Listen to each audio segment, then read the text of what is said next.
Que Deus abençoe a sua vida, que Deus te proteja, te livre de todo mal e que sobre ti, sobre a sua casa, sobre a sua família, a sua mente, a sua saúde esteja a presença do Senhor Jesus.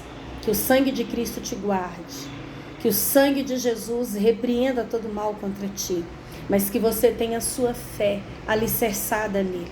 Porque tem gente que quer a proteção de Deus, a bênção de Deus, a provisão de Deus, o milagre de Deus, mas não quer ter compromisso com o Deus do milagre, com o Deus da provisão, com o Deus da proteção, com o Deus do livramento. É como aquela turma que está registrada lá em João 6, onde foi alimentada de uma forma extraordinária. Todos comeram, se fartaram, ainda sobraram pães e peixes. E logo após aquele milagre, Jesus se retirou-se daquele lugar e o povo atrás dele. E assim que Jesus chegou no determinado lugar, o povo na cola dele: mestre, quando chegaste aqui? Estamos à tua procura. E Jesus foi claro: vocês estão atrás de mim, não por mim, por minha causa, mas por causa dos pães que vocês comeram e se fartaram. E Jesus deixou claro sobre a importância de trabalhar pela comida que não perece, de se alimentar do pão vivo que desceu do céu. E ali Jesus começou a discorrer palavra: aquele que come da minha carne, bebe do meu sangue, aquele que se alimenta de mim, eu o ressuscitarei no último dia, este terá a vida eterna. E Jesus foi no profundo, onde eles acharam aquela conversa muito dura. Que discurso é esse? Comer da sua carne, beber do seu sangue, dura essa palavra. E começaram a se retirar. E os poucos que ficaram, os combatentes valentes, que eram os escolhidos, porque escolhido não retrocede, escolhido entende quem o escolheu e não volta atrás, escolhido está junto do mestre independente do que for, se a palavra é dura, se a correção foi forte, se foi puxada a orelha, as lutas, as aflições, ele não se importa. Por quê? Para agradar aquele que o alistou. E então aqueles que o próprio Cristo tinha escolhido, os que ficaram, Jesus perguntou: e vocês não irão com eles? E então Pedro respondeu: Senhor, para quem nós iremos se só tu tens as palavras de vida eterna? Deus não amacia o ego de ninguém. Ao mesmo tempo que ele ministra essa palavra, que é uma palavra de vitória, de vida, de cura, de bênção, de gozo, de graça, o Senhor também é aquele que corrige. É aquele que castiga por amor, ele disciplina por amor. E tem gente que não entende. Ai, que Deus é esse que castiga por amor? Nós precisamos ler a palavra de Deus. O pai e a mãe que estão me assistindo agora, que de fato amam o seu filho, corrigem por amor. Eu me recordo de uma querida irmã Madalena. Certa vez ela comentou comigo que quando ela era adolescente, a mãe dela colocava cadeado na janela para ela não sair à noite, porque ela fazia isso. Ela pulava a janela para farrear. E assim que a mãe descobriu, lacre na janela. E ela ficava arara, pé da vida, ficava...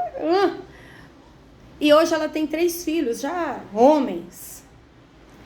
E me contando essa história, ela relatou que se ela pudesse, ela colocaria o cadeado na janela, para que eles não saíssem e corressem o risco que o mundo lá fora oferece sem dó, sem misericórdia de ninguém.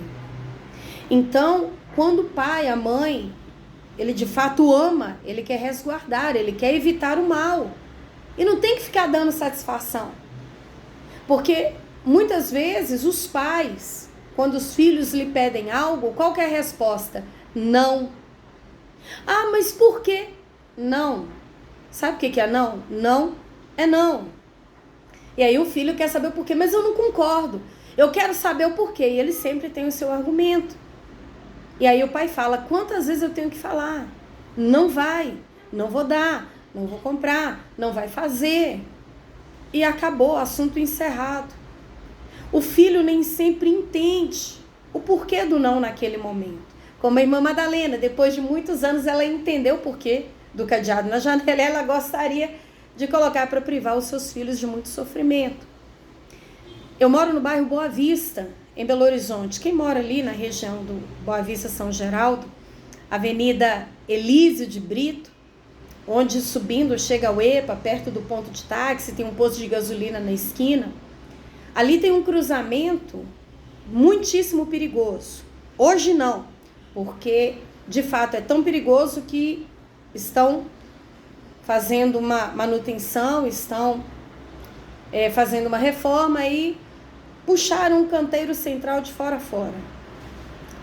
E alguns meses atrás, sempre que eu voltava da igreja, eu passava por esse local, essa Avenida Elísio de Brito, e subindo essa avenida em direção à minha casa, é impressionante. Eu podia andar o tempo que fosse. Quando eu chegava na subida, próxima a esse cruzamento, perto do posto e de um bar que tem ali, Deus me tocava, diminui a velocidade. E na maioria das vezes, 9h20, 9h30, 9h40, um horário que quase não tinha carro na rua. Era super tranquilo. Então dava para ir tranquilo. Como diria meu irmão, de boa, tranquilo, vigilante, sóbria, não vacilando, porque no trânsito a gente não brinca, a gente não conta com a sorte. A gente precisa ser prudente. Mas é impressionante. Eu podia rodar o bairro que fosse. Quando eu chegava ali, gente, era automático, era uma coisa assim incrível. Vinha na minha mente, diminui a velocidade. E de início eu questionava, mas Deus, não tem carro na via, por quê? E como aquilo era muito repetitivo, eu passei a temer aquele alerta de Deus, mesmo sem entender, sem ver nada. Aquilo gerava em mim um temor tão grande que de fato eu diminuía a velocidade próximo desse cruzamento. E é impressionante que depois de constantemente ser alertada, um dia assistindo o Balanço Geral na Record, horário de almoço, gente, eu chorei diante de Deus, eu chorei quando eu vi a reportagem mostrando que exatamente naquele cruzamento acontecem muitos acidentes. Muitos. E principalmente de moto, inclusive mostrou 2 cenas. Naquele cruzamento, exatamente ali, onde numa ocasião o motoqueiro estava sozinho e numa outra ocasião tinha 2 pessoas na moto. E foi chão na certa, e foi feio, porque tem uma câmera em cima deste bar na esquina. E na hora que eu vi aquela reportagem, eu comecei a chorar.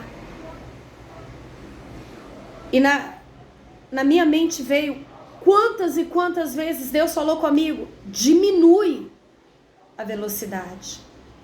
Eu nunca vi o perigo, eu não sabia a constância desses acidentes. Mas naquele momento, Deus bradou no meu coração. Tá vendo por quê? Que várias vezes eu falava com você para diminuir a velocidade? Para te poupar de um acidente, de um imprevisto súbito na esquina. Eu permiti a reportagem para te mostrar o porquê de quantas vezes eu falei, diminui a velocidade sem te explicar nada. E ali eu senti vergonha. Porque quantas vezes eu questionei, mas por quê, por quê, por quê? E quando Deus nos manda fazer algo, é porque Ele sabe o porquê. É porque Ele tem um propósito de um livramento, de uma decepção, até mesmo de uma morte, de uma queda, de um prejuízo, de uma tragédia.